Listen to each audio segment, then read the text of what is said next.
tungod sa bana nagbitbit og kabit sa tubangan sa asawa, insulto kay na no. Pero pagpagkangan sa pagkangan nga kahibalo ko nga na mag-record diha, hala i-post ni kay wa man puy butang ngalan, bisan asa tawa magigapoy ngalan na ako'y freedom nga makasulti about sa mga ingana. Ug wala ko mahadlok. Kung apektado ka, edi dili na nako na nga sala. Karon, for the sake sa kwarta, nagpakamartir ang asawa. Kay dangha akuan pod ang asawa no nagtukog nagagi. Kay kanang gipost bitaw sa iyang bana, dili man na iyang tinuod niya nga dagway. AI man na nga gikan sa kapkat. Nakita na ko. Ibutang ra iyang naong. Ang lawas dili. Nagtukog ng agi sa asawa. Ang kabit na nambok. Kuyawa oy. May nga dahil magbuot ka aw. Way sukod sa baos. Inyo man kong gihilabtan di. Wow, mong tanan. Munang ayaw lagi ko hilabti kay para di pud na ko maunting kay ang imong kugalingong baho. Adisir ka mo kompetensya sa ako ah. Una-una apod ang imong hugaw. Kay nagtukog lang agi, ngilad kayo kung kinsa pa tong artista bitaw nga na artista siya sa iyang kapangit. Kinsa na siya ha? Dili to si Chita, dili napay isa nga babae siya nga kapangit gid niya na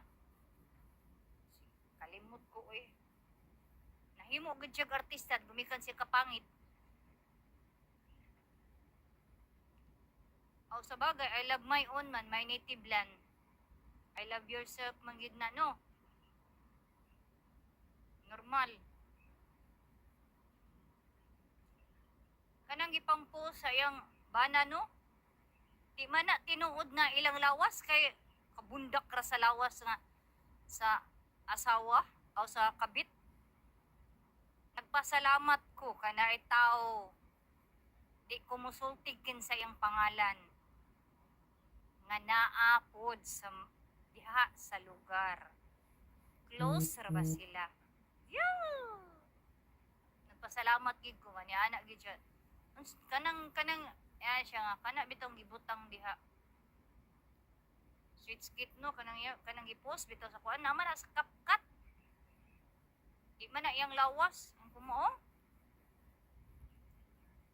Ang lawas ana tambok nanambok ang asawa nitukog. Mingon-ingon ang asawa nga eskalator. Uy, nagtukog lang aging asawa oh. Kung sa konsumisyon sa bana nga dili kadawat. Tuod gituon na lang niya. Kay kung dili asa to nga dapit nga prouded. Akong giinan nga di ba nag-proud na siya nga maayo daw kuno ang utok, maayo daw mo debate sa tuig nga iyang gikuanan nga congratulationan siya. Tapos mo man day gamita di ay gamit ra di sa pagkadanghag. Ingon pod sila unsa gingon? Nagpadanghag ang asawa kay gumikan sa kwarta. Kay materialistic man. Di mabuhi og walay kwartas banang hinatag. Di man makaakog listan siyang kugalingon. Di man gani makabuhi siyang kugalingon samot sa iyang mga anak.